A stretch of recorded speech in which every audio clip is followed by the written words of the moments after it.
당회 때 직분이 결정되고요. 이제 1월 달에 임명이 되고 또 속회가 결정이 되면 저를 찾아오시는 분들이 참 많아요. 그분들 대부분이 목사님 감사합니다. 직분을 잘 감당하겠습니다. 그러고 오시기를 저는 간절히 기도합니다. 근데 대부분이 그렇지 않아요. 그래서 제가 임원이 무엇인가, 직분을 맡은 게 무엇인가, 이 직분이라고 하는 건 꼭 집사, 권사, 장로님 이런 직분. 그래서 오늘 우리 중고등부 학생들은 나랑 관계없는 것인가, 그게 아니고요. 우리가 예수를 믿는 사람이면 그리스도인이라고 하는 직분을 가진 사람이에요. 다 여기 앉아 계신 분들은 다 직분자예요. 내가 교회에서 집사도 아니고 권사도 아니고 아무것도 아니에요. 그럼 성도라고 하는 직분을 가진 사람들이에요. 그리스도인이라는 직분. 근데 그 직분이 부담이 아니라 하나님의 부르심이다라고 생각을 좀 바꾸고 마음을 바꾸시고 그 사명을 좀 잘 감당해 주셨으면 좋겠어요. 어떤 분들은 부드럽게 저에게 이렇게 이야기합니다. 목사님, 저는 능력이 안 돼요. 그럼 저는 그분한테 똑같이 얘기해요. 저는 더 능력이 안 돼요. 하나님은요, 능력 있는 사람을 뽑으시지 아니하시고요, 순종하는 자를 뽑으세요.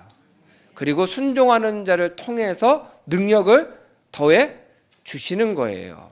그래서 우리 중고등부 학생들도 이 시간 예배를 함께 드리지만 중고등부 학생들은 꿈을 갖는 게 필요해요.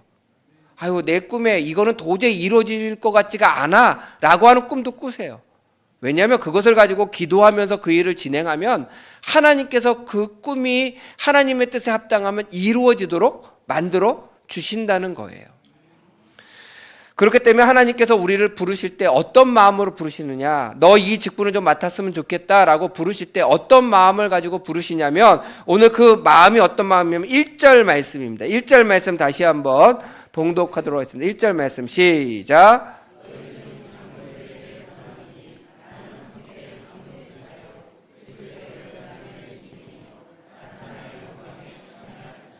아멘. 이 말씀을 보고 아유, 장로님들만 해당되는 거다라고 생각하는데 그게 아니라, 여기서 직분을 받은 자예요. 장로라고 하는 뜻은 여기에 말씀해 보면 그리스도의 고난의 증인이요, 그 다음에 나타날 영광에 참여할 자니라 이렇게 되어 있는데, 이 두 가지 말, 나타날 영광이 뭐고 참여할 자가 뭐라고 하는 말씀을 알아야 우리가 하나님께서 나에게 직분을 주실 때 그리스도인으로서 살아갈 때 어떻게 살아갈지를 알 수 있잖아요. 그 나타날 영광이라고 하는 이 말씀은 뭐냐면, 나타날 영광이라고 하는 것은 우리들에게 맛보기를 보여주시는 거예요. 맛보기를. 내가 너희들에게 이런 영광을 줄 거야. 근데 지금 안 주고 내가 너에게 직분을 맡겨줄 텐데 그 직분 잘 감당하면 내가 이만한 영광을 줄 거야. 근데 그거를 미리 어떻게 해요? 맛보기로 보여주시는 거예요. 우리 성도 여러분들, 대형 마트에 배고플 때 가면 안 된다고 하죠. 그 왜 그래요? 막 산대요. 근데 또 막 뭘 사냐면요, 시식하는 것마다 사요. 배고플 때는 참 시식하는 게 그렇게 맛있을 수가 없어요. 가다가 막 사람들이 이야기합니다. 시식하라고요. 그렇죠? 그러면 또 어떤 분들은 줄까지 서가지고요, 다른 때는 줄도 안 쓰시는 분들이 그날은 또 줄까지 서가지고 시식하는 코너에 서 있다가 그거를 딱 먹어요. 그러면 어떻게 해요? 나도 알지 못하는 사이에 그 물건을 사가지고 카트 안에다가 집어넣고 있다는 거예요. 그게 뭐냐면 맛보기거든요. 맛을 봤더니, 그만큼 맛을 봤더니 너무 맛있더라는 거예요. 하나님이 우리에게 보여줄 영광은 어마어마한 영광이에요. 우리가 상상을 초월할 만한 그런 영광. 근데 그 영광을 하나님의 직분을 가진 자들에게는 맛보도록 잠깐 열어주신대요. 드러내주신대요. 너 이 직분 맡으면 힘들 때도 있고 어려울 때도 있어. 괴로울 때도 있어. 그러나 내가 너에게 이런 기쁨을 줄 거야. 줄 거야. 아까 제가 말씀드렸죠. 목회자는 12월하고 1월이 좀 많이 마음적으로 힘들다고, 목회하면서. 근데 목회자가 그런 거 힘들다고 생각하면요, 참 모든 일이 다 어려워요. 근데 목회자에게 있어서 가장 큰 기쁨은 뭔지 아세요? 10명이 제 방에 들어와서 목사님 이거는 안 됩니다, 저건 안 됩니다 얘기하는 것 때문에 제가 괴로울 수 있지만, 한 명이 들어와서 주님, 목사님 제가 은혜 받았어요. 제가 그 받은 은혜를 가지고 이러이러한 일들을 하려고 하는데 목사님 어떠세요? 그렇게 말하는 한 사람이 있으면요, 그 한 사람 때문에 10명이 들어와서 이야기한 거는 다 잊혀지고요, 그 한 사람의 순종함이 저에게 큰 기쁨이 되는 거예요. 그래서 저는 그것 때문에 목회하는 것 같아요. 그 한 사람. 그런데 우리 하나님은 어떠시겠어요? 이 세상에 수많은 사람이 있는데 그 중에 한 사람이 주님께서 맡겨주신 그 직분 잘 감당하기를 원합니다, 제가 순종하겠습니다 라고 할 때 주님께서 얼마나 기쁘시겠어요. 그래서 그런 것들을 순종할 수 있도록 우리들에게 맛보기를 보여주는 게, 하늘의 영광을 드러내 주시는 거예요. 너희 받을 상급이 이렇게 큰 거다라고 하는 거예요. 그 다음에 나오는 말씀이 참여할 자라고 하는 뜻인데, 참여할 자, 참여한다라고 하는 것은요, 그냥 눈으로 보고 지켜보고 있다라고 하는 뜻이 아니고요, 동참하는 자, 동행하는 자, 그런 뜻이에요. 동참하고 동행하는 자. 우리가 하나님의 말씀에 은혜를 받으셔야 돼요. 하나님의 말씀에. 그리고 그 말씀 속에서 나에게 주시는 직분을 잘 감당하실 수 있어야 돼요. 그러면 우리 성도 여러분들 한 가지 아셔야 될 게 있는데요. 그러면 이것이 하나님께서 나에게 주시는 직분인지 아닌지, 이게 하나님이 주시는 직분인지 아니면 교회가 억지로 떠맡기는 직분인지를 구분하는 방법이 있어요. 그거는 뭐냐면요, 하나님께서 여러분들에게 남들이 보지 못하는 것이 보이면 그건 하나님께서 맡겨주신 직분이에요. 계단을 오늘 엘리베이터 타고 오시는 분들은 말고요, 계단을 올라오시는 분들 중에 계단에 쓰레기가 하나 딱 떨어져 있어요. 그럼 우리 성도님들 어떤 마음을 가지실까요? 주워서 딱 주머니에 넣으신 분도 있지만, 아니 우리 조건사님 뭐 하시는 거야? 라고도 얘기할 수 있잖아요. 근데 그것이 보여졌을 때 첫째로 볼 수 있는 눈을 주신 하나님께 감사하세요. 그게요, 보이는 사람만 보여요. 또 죽어도 안 보이는 사람은요, 안 보여요.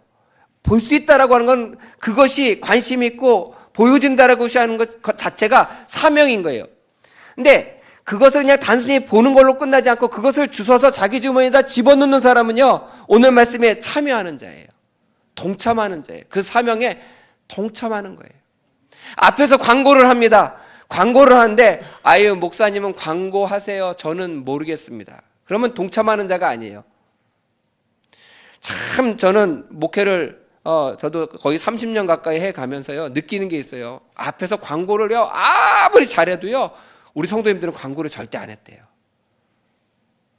광고를 들은 적이 없대요. 언제 광고했냐고 그러시더라고요. 근데 그분들은요, 그 광고가 나하고 관계가 없으니까 안 들리는 거예요. 근데 만약에 어저께 우리 김다희 집사님이 결혼식을 했는데, 우리 김명희 권사님은 김다희 집사님 광고하면 안 들리시겠어요? 들릴 거예요. 아마 칼라로 들릴걸요, 소리도. 왜냐하면 나랑 관계에 있기 때문에. 그러니까 하나님께서 나에게 주신 사명은 그런 사명인 거예요. 내 눈에 보이고 그것이 내가 요만큼 하면 이런 일이, 좋은 일이 일어날 수 있겠구나, 해결이 될 수 있겠구나라고 하는 마음을 주시는 것이 뭐예요? 참여하도록 마음을 주신 것은 하나님께서 나에게 사명을 주신 것이다. 그래서 그 사명을 잘 감당하실 수 있으셔야 되는 거예요. 사명은요, 직분은요, 부담이 아닌 거예요. 하나님의 부르심인 거예요. 그리고 그 부르심에 응답하는 자는요, 하나님께서 그 일들을 잘 감당하도록 만들어 주신다는 거예요. 영국의 위대한 설교가 스펄전 목사님께서 설교 시간에 몇 번 쓰셨던 예화라고 합니다. 이스라엘의 어느 전설에 따르면 하나님께서 천지를 창조하실 때에 새를 만드셨는데 날개를 안 만들어 주셨대요. 처음에는 새를 만들어 주셨는데, 그래서 다 뒤뚱뒤뚱 거리고 걸어 다녔는데 하나님이 보시기에 뒤뚱뒤뚱 걸어 다니는 게 너무 보기가 이상한 거예요. 그래서 새들이 잠자는 사이에 그 등 위에다가 날개를 2개를 붙여주신 거예요. 그랬더니 그 다음날 아침에 새들이 일어나서 하나님께 원망을 합니다. 하나님, 아니 어저께 잘 때까지만 해도 아무렇지 않았는데 오늘 일어나 보니까 뭐가 있어요? 날개가 있어요. 무거워 죽겠어요. 걷기도 힘들어 죽겠는데 이 날개가 얼마나 무거운지 몰라요. 그래서 그때 하나님이 다 필요해서 줬다는 거예요. 만들어 줬다는 거예요. 이 새들은 원망합니다. 그게 무거우니까.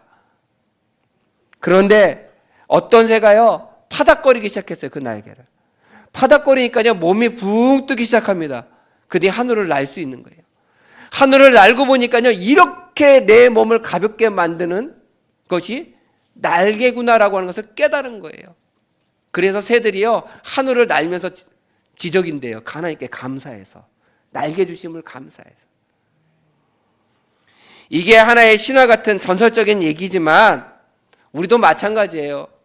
교회에요, 아무 직분 없이 다니면요, 참 편하게 다닐 수 있을 것 같지만 절대 그렇지 않습니다.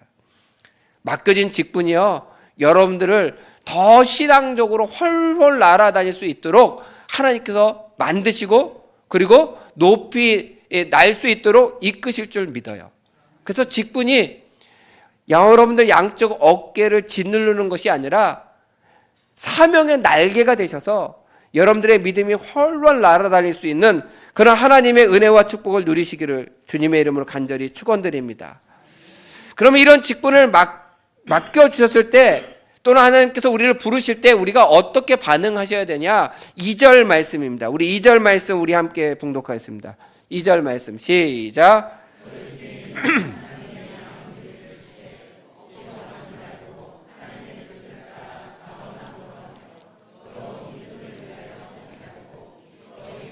아멘. 저는 우리 새샘의 성도님들 가운데요, 직분을 맡으실 때 억지로 하는 자가 없었으면 좋겠어요. 자원하여 하셨으면 좋겠어요. 아니, 목사님이 억지로 맡기셨잖아요. 하고 싶지 않았는데 하라고 하셨잖아요. 하나님의 사명은요, 억지로 주시는 게 아니에요. 우리에게 좋은 일을, 좋은 은혜와 축복을 주시려고 우리들에게 사명을 주신 거예요. 아까 2절 말씀에도 이렇게 되어 있습니다. 억지로 하지 말고, 억지로 하지 말고. 이 억지로 하지 말고라고 하는 이 말은요, 체면에 의해서 어쩔 수 없이 하지 말라는 거예요. 억지로는요, 유치원 아이들도 하더라고요. 억지로. 제가 왜 그걸 경험했냐면요, 제가 교육전도사 시절에 경기도 이천에서 교육전도사를 한 적이 있었어요. 그때 그 교회는요, 어린이집을 운영하고 있었는데 담임 목사님이 어린이집 원장, 그다음에 제가 어린이집 부원장이지만 운전만 했어요. 예, 아이들 데리고 오고 데려다 주는 일들을 했는데, 그때 15인승 차였는데 이제 아이들이 많다 보니까 한 20명이 넘다 보니까 아이들을 뒤에서부터 앉히고 선생님들을 안고 하다 보면, 교회로 올 때는 그렇지 않은데 집으로 데려갈 때는 꼭 앞자리에 1명 내지 2명의 어린아이를 앉혔어야 돼요. 맨 앞자리에, 그러니까 운전사 옆자리에. 근데 이 어린이집 아이들은요, 운전사 옆자리에 앉는 것을 특혜로 생각해요. 사실 그 자리가 위험한 자리잖아요. 그래서 저도 되도록이면 안 앉히려고 하는데 이제 집으로 돌아갈 때는 그 자리를 앉아야 되는 거예요. 그럼 보통 어떻게 앉히냐면요, 맨 마지막에 내리는 아이를 거기 앉혀요. 뒤에 있으면 선생님이 물론 타긴 하지만 선생님도 문을 열어주고 왔다 갔다 해야 되기 때문에 그 본건문을 안에서 못 열게 돼 있거든요. 그렇게 장치를 해놨기 때문에 선생님이 앞자리에 앉거든요. 그럼 선생님하고 저하고 그다음에 그 아이 1명 내지 2명이 앉고, 선생님이 내려서 문 열어주고 하니까 맨 끝에 내리는 아이를 뒤에다 채우면 위험하잖아요. 그래서 그 아이를 보통 앞에다 세우는데 어느 날 아이들이 그러는 거예요. 전도사님은 저한테 하는 거죠. 누구만 사랑한대요. 왜 그러냐고 했더니 걔를 맨날 앞좌석에 태운다는 거예요. 자기도 오늘은 앞좌석에 타고 싶대요. 그래서 그래? 그럼 타. 그래서 태웠어요. 그 다음날부터 싸움이 났어요. 왜? 걔는 집이 멀어서 앞자리에 타는 건 자기네들도 이해를 하는데 애들도 참 그런 건 이해도 하더라고요. 근데 타고 싶다고 해서 태웠다고 자기도 타고 싶었는데 얘기를 안 했을 뿐이지 왜 걔는 태우고 나는 안 태우냐.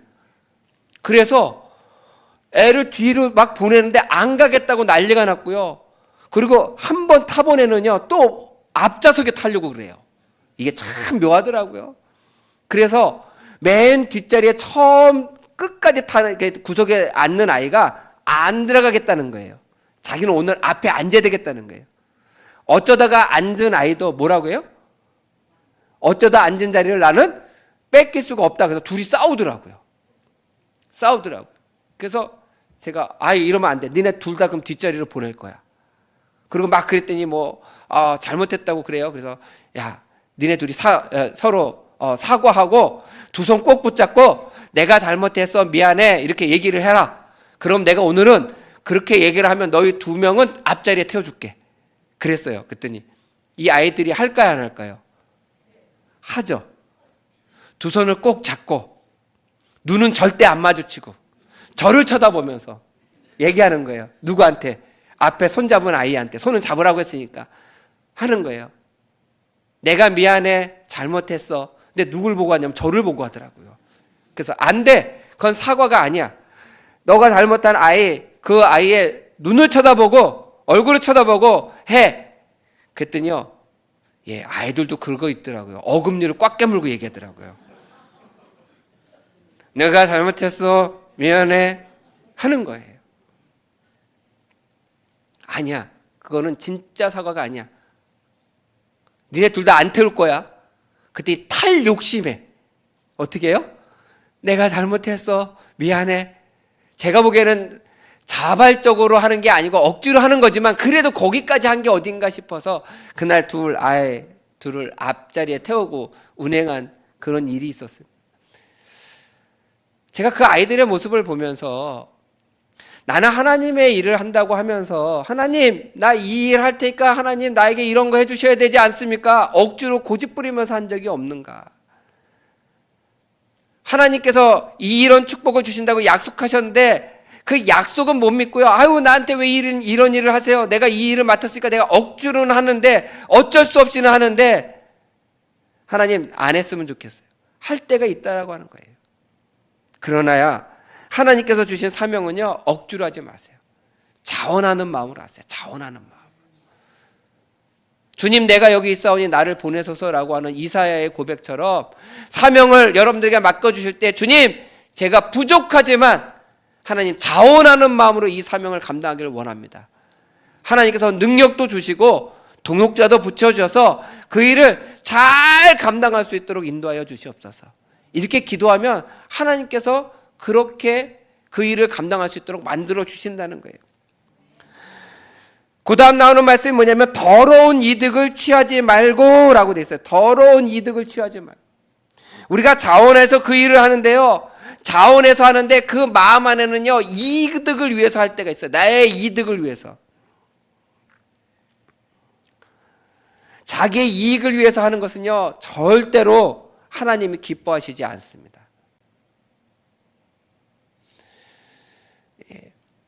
제가 어느 교회 목사님께서 한번 아주 오래전에 하셨던 이야기인데요. 저는 우리 새샘교회는 그런 분들이 한 분도 없어서 참 감사하게 생각하는데 교회 근처에 식당을 운영하시는 분들은요. 예수님을 안 믿더라도 교회는 나간대요. 나가는 이유가 뭐예요? 교회에 모임이 많잖아요. 그럼 어디로 오라고요? 본인식당 오라고요. 저는 그러다가도 하나님을 만나면 순수한 마음으로 하나님께서 맡겨진 사명 감당할 줄 믿어요. 그런 분들일지라도. 그런데요, 좀 죄송한데 그분은 처음에 마음은 어떤 마음이에요? 순수한 마음이 아니잖아요. 본인의 이익을 위해서 왔잖아요. 하나님은 사람의 마음의 중심을 보시는 분이에요. 하나님 앞에 우리가 속일 수 있는 것은 아무것도 없어요. 제가 이 앞에서요, 정말 우리 성도님들 앞에서 거룩한 척, 하나님의 말씀을 많이 아는 척, 저는 하나님의 말씀을 잘 실천하는 척 하고 이 앞에 서서 설교할 수는 있어요. 우리 성도님들은 저를 보시면서 우리 목사님 믿음이 좋은 것 같아 라고 얘기할 수 있지만 제가 하나님 아버지 앞에서는 속일 수가 없는 거예요. 그래서 이렇게 고백하는 거예요. 날마다 나를 쳐서 복종하는 거예요. 하나님, 저는 이런 부족한 부분이 있고 이렇게 연약한 부분이 있고 이런 부분은 잘 못하고 이런 죄된 부분도 있습니다. 하나님, 주님 용서해 주세요. 날마다 아침마다 기도하면서 아니면 저녁마다 기도하면서 회개하고 살아갈 때 겨우 하나님의 뜻에 합당한 모습으로 살아갈 수밖에 없는 존재라는 거예요. 저도. 그렇기 때문에 우리가 어떤 일을 할 때마다 하나님을 의식하셨으면 좋겠어요. 하나님 앞에 서셨다라고 생각하고 그 일을 감당하셨으면 좋겠어요. 복잡하게 생각하지 마시고 하나님 앞에 서서 억지로 하지 않고 내 이익을, 더러운 이익을 취하려고 하는 마음이 아니라 순수한 마음으로 하나님께서 이 사명 주셨는데 그 사명 잘 감당할 수 있도록 도와주시옵소서. 그런 마음을 가지셔야 돼요. 저는 이런 것을 잘 설명할 수 있는 예화가 하나 있는데요. 어떤 시골길에 자기 몸집만한 남동생을 얻고 가는 누나를 봤어요. 어떤 신사가. 이 동생이 잠이 들은 거예요. 근데 자기 몸집만한 동생을 업었으니 얼마나 힘들겠어요. 낑낑 메고 가는 거예요. 그 노신사가 이렇게 이야기합니다. 야, 너무 무겁겠구나. 무거운 짐을 지고 가는구나 라고 얘기했더니 이 누나가 그렇게 대답했어요. 아니에요. 아저씨, 짐이 아니고요. 내 동생이에요. 이 노신사는요, 그 어린 소녀가 자기 몸집만한 남동생을 얻고 가는 것을 보니까 불쌍해서 얘기하는 거지만 이 누나는 힘들지만 지금 뭐 하고 있는 거예요? 짐이 아니고 남동생을 사랑하기 때문에 없는 거예요. 힘들어도 사랑하는 동생이 잠이 들어서 집에까지 데려갈 수가 없으니까 얻고 가는 거예요. 그게 고통스럽지 않겠어요? 힘들지 않겠어요? 그런데 동생이니까, 내가 동생을 사랑하니까, 누나로서 돌봐야 되니까 업고 가는 거예요. 바로 이런 것처럼 우리가 직분을 맡은다라고 하는 건 때로는 듣기 싫은 소리도 들을 수 있고요, 말도 안 되는 이야기가 들려질 때도 있습니다. 그러나 그것을 사랑으로 감당하시기를 부탁을 드려요. 그러면 하나님께서요, 여러분들에게 놀라운 은혜와 축복을 내려주실 거예요. 제가 그 얘기는 마지막으로 드릴게요. 마지막으로 드리는 말씀은 뭐냐면요, 모범된 모습을 보여주시기를 부탁을 드립니다.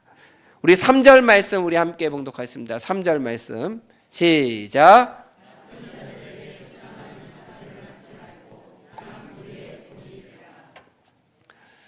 주장하는 자세로 하지 말고 양무리의 본이 되라. 주장하는 자세라고 하는 말은요, 굉장히 어려운 헬라어의 두 단어가 합쳐진 건데요. 아레로라고 하는 단어랑 주님이라고 하는 단어랑 주인 또는 주님이라고 하는 단어가 합쳐진 단어예요. 그러니까 쉽게 얘기하면 주인이 종을 막 다루는 그런 모습이에요. 그러니까 강압적으로 이거 해 저거 해 하는 거예요. 그런데 성경은 뭐라고 하냐면 그런 자세로 하지 말라는 거예요. 그런 자세로 하지 마라. 사람을 일시킬 때 막 억압하듯이 시키지 말라는 거예요. 어떻게 하라고 얘기하냐면 양무리의 본이 되라고 얘기해요. 본이 되라. 본이 된다라고 하는 말을 저는 이렇게 설명하고 싶습니다. 크게 두 가지를 설명하고 싶은데, 첫째는 자기의 자리를 지켜주세요. 자기의 자리를 지켜주세요. 제가 목회를 하면서 교육전도사를 10년 넘게 했고요. 교육목사도 제가 한 3년 정도를 했습니다. 근데 제가 교육목사와 교육전도사를 하면서 경험한 것이 있는데요. 교사들이 연말 되면 와요. 전도사님 또는 목사님, 그리고 와요. 1년만 쉴게 해요.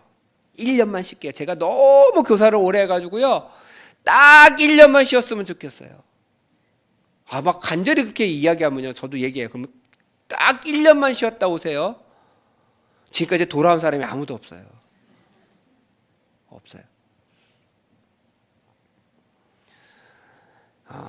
저는 이제 서울에서 태어나서 서울에서 자라서 그런 걸 잘 모르는데, 제 그 친한 목사님 고향집에 한번 같이 놀러 간 적이 있는데, 그 시외버스를 타고 막 그 친구 고향집으로 가는데, 그 마을 어귀에 큰 나무가 있잖아요. 시골 동네들은 그 마을 어귀마다 큰 나무들이 있잖아요.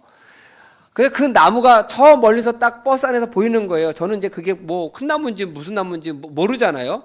근데 수많은 나무들 중에 하나인데 제 친구가 이렇게 얘기하는 거예요. 저 나무는 자기 어렸을 때부터 있었던 나무고 이 동네를 상징하는 나무라고 하면서 막 정말 입에 침 튀면서 설명을 해주는 거예요. 자기가 저기서 놀았고 저 나무가 있는 걸 보니까 집에 다 온 것 같고 마음이 편안하다는 둥 막 그러는 거예요.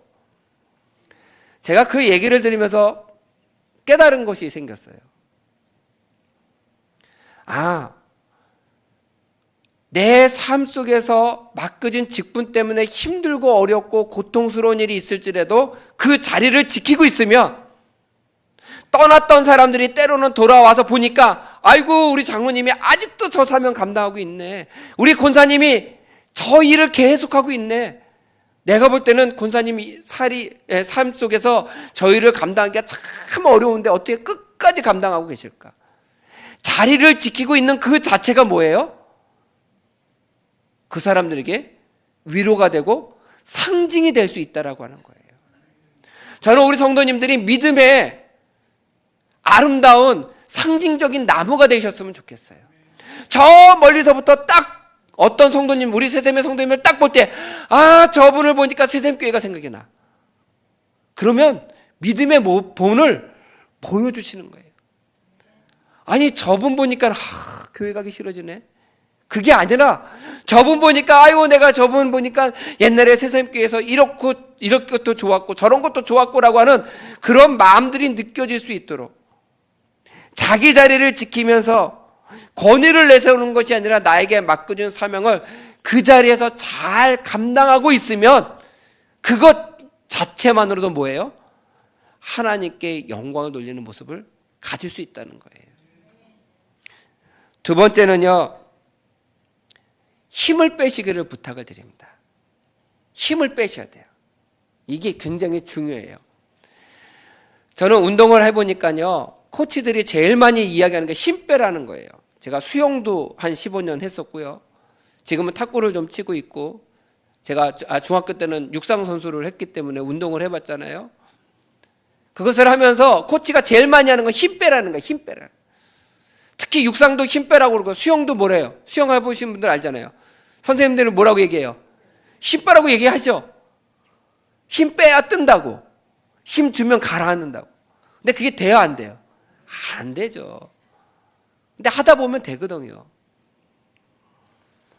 저도 힘 빼는 걸 아는데요. 제가 얼마 전에 탁구 레슨을 받는데 코치님이 레슨을 막 가르쳐 주셨어요. 그리고 이제 제 레슨이 끝나고 나와서 딴 분하고 탁구를 치고 있는데 제 뒤에 레슨을 받으실 분들이 있는데 그분들이 그날 안 오셨어요. 시간이 갑자기 비신 거예요, 코치님이. 그럼 거기서 그 가르치는 부스가 따로 있거든요. 거기 계시면 좋은데 저 치는데 앞에 와가지고 앉으신 거예요. 저 치는 모습을 보는 거죠. 그러니까 좀 전까지 가르쳐 줬으니까 좀 잘 치는 모습을 보고 싶으셔서 앉으신 거예요. 이제 저쪽에 조금. 그래서 저하고 같이 치시는 분하고 시합을 하고 있었는데 그 시합을 유심히 쳐다보시더라고요. 그러니까 제 마음에는 어떤 마음이 있어요? 물론 부담도 있는데 그래서 선생님이 가르쳐줬는데 내가 잘 치는 모습을 보여줘서 선생님이 목사님이 생각보다 잘 치네요. 그 소리가 듣고 싶은 거예요. 그 소리가. 그래서요 그날 더 열심히 쳤어요. 아주 열심히 쳤어요. 근데 경기는 3대0으로 졌어요.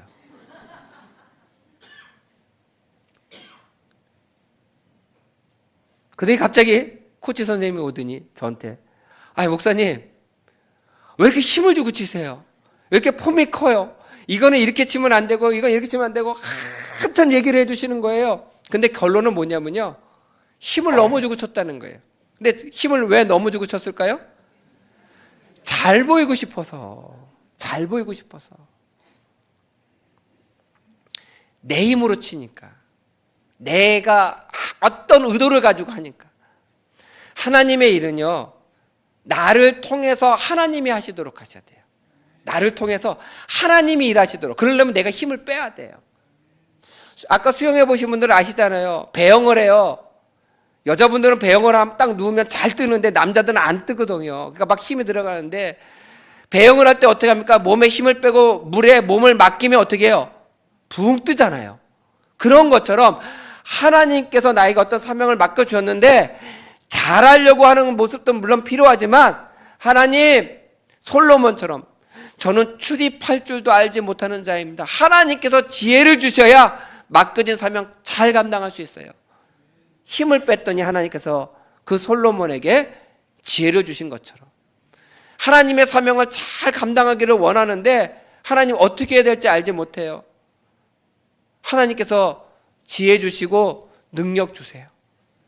그러면 하나님께서 내가 힘 빼고 하나님께 하나님의 뜻을 맡기고 구하는 그 모습을 보시고 우리들에게 하나님의 힘과 능력을 더해 주시고 때로는 길을 열어 주시더라는 거예요. 그래서 우리가 모범된 모습은요, 다른 모습이 아니에요. 권위를 내세우면서 막 하는 모습이 아니라 자기에게 주어진 그 자리를 끝까지 지키는 것. 그래서 이렇게 예배에 이렇게 오시잖아요. 우리 성도님들 맨날 매주 앉는 자리에 앉으시죠? 그쵸? 뭐 아니세요. 대부분이 맨날 앉는 자리에 앉으시잖아요. 제가 이렇게 보면요, 맨날 앉는 자리에 앉으세요. 근데 안 오시면요, 그 자리가 크게 보여요. 아, 오늘 무슨 일이 있나? 목회자는요, 우리 주일날 오시는 분도 그렇지만 특별히 새벽 기도를 이렇게 매일 드리다 보면 매일 열심히 나오시는 분이 하루 안 나오시잖아요. 그럼 무슨 일 있나? 이제 이 정도로 끝나는데 이틀 연속 안 나오시잖아요. 걱정이 되기 시작해요. 왜냐하면 그분은 그 자리를 늘 지키셨던 분이니까. 그러니까 자리를 지키는 것이 아무렇지 않은 게 아니라 많은 사람들에게 신앙적 모범이 되는 모습이다. 그래서 자리를 지켜주시고, 맡겨진 사명 감당할 때 부담스럽게 내 힘으로 하려고 하지 마시고요. 누구 힘으로? 힘 빼고 하나님 힘으로, 하나님의 지혜로, 하나님의 능력으로. 직분 맡고 일하다 보면요, 속 터지고요, 열불 터지고요, 정말 감당하지 못할 일들이 생길 때가 얼마나 많이 있는지 몰라요. 그럴 때마다 잠시 눈을 감고 호흡을 크게 하면서 하나님께 기도하세요. 하나님, 어떻게 해야 할까요? 지혜 주세요. 그러면 하나님께서 그렇게 기도하는 가운데 지혜도 주시고 은혜도 내려주실 줄 믿습니다. 그래서 직분은 부담이 아니라, 오늘 설교 제목인데, 직분은 부담이 아니라 부르심이에요. 부르심. 왜 부르셨느냐? 우리에게 하나님의 영광을 주시려고. 그 결론이 오늘 마지막 4절 말씀입니다. 우리 결론적으로 4절 말씀 우리 함께 봉독하겠습니다. 시작.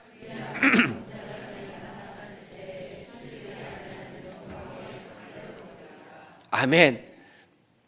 부담이 아니라 부르심으로 사명을 받은 자에게는 하나님이 시들지 아니하는 영광의 관을 우리들에게 주시겠다고 약속하셨어요.